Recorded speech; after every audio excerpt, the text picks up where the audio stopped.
Hi, welcome to today's deep dive lessons from the 5 dysfunctions of a team book, Building the Foundation of Teamwork. Every team begins with a dream to work together and achieve something great.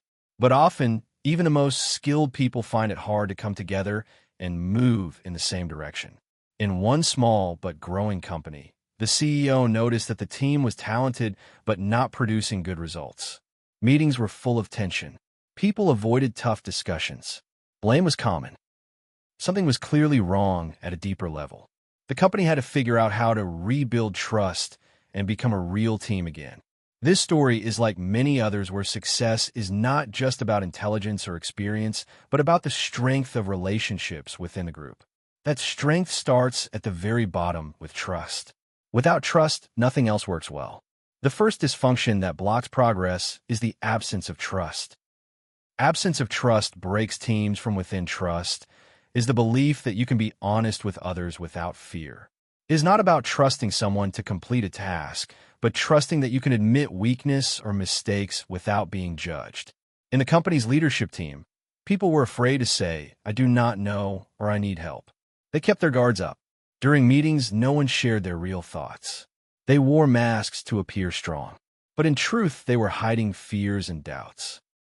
One senior leader once made a mistake in a product launch, but never admitted it. Everyone knew it, but no one said anything. As a result, the same mistakes were repeated again. When there is no trust, people do not take risks.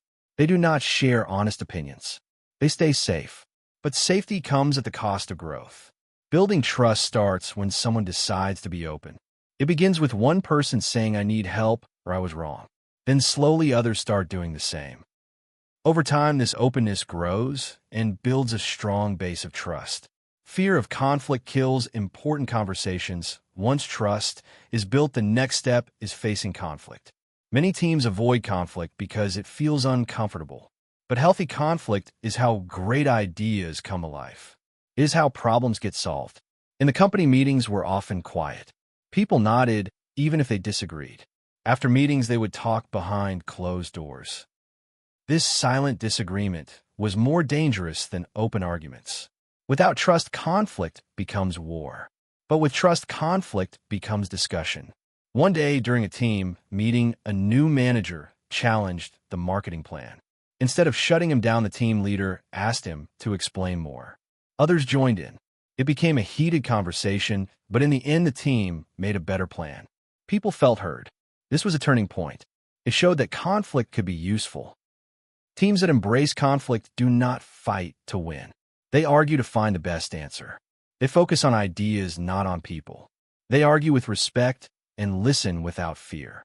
Lack of commitment leads to confusion and delay. After trust and conflict comes commitment. When team members do not openly disagree, they also do not fully commit. They may pretend to agree, but in their hearts, they are not aligned. This leads to half-hearted work. People delay decisions. They keep revisiting old topics. The company team often left meetings with no clear direction. Everyone thought someone else was responsible. Without commitment, people hesitate. Decisions get stuck. Progress slows down. One day, the CEO decided to change this pattern. At the end of every meeting, the team would write down what decisions were made and who was responsible. Everyone would speak up if they disagreed. Silence meant agreement. This new habit changed everything. People began owning their tasks. They moved faster. Even if the decision was not perfect, it was better than standing still. Commitment is not about getting perfect agreement. It is about getting buy-in and moving forward with clarity.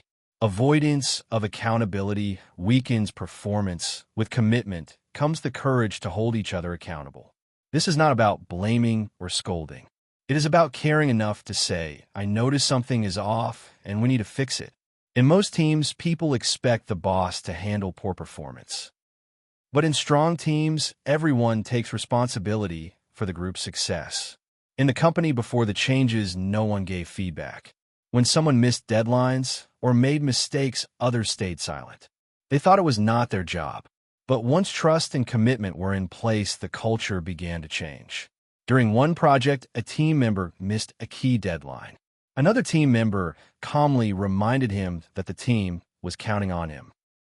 Instead of reacting defensively, he admitted his mistake and worked overtime to fix it. Accountability becomes possible when there is trust and clarity.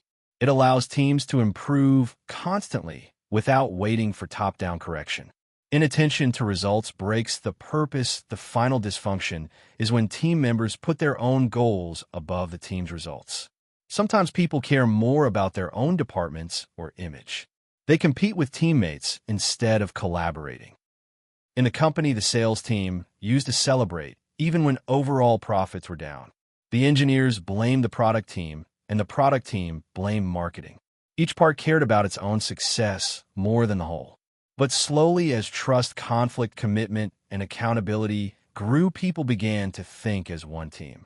At a year-end meeting, the finance head showed the team that if they did not hit the company target, everyone would miss their bonus. This got attention.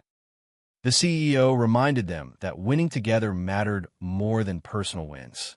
Teams that focus on shared results outperform others because everyone pulls in the same direction. The success of one becomes the success of all. Thank you for listening, and please like the video and subscribe for more great upcoming content that will put you in top 1% people in the world.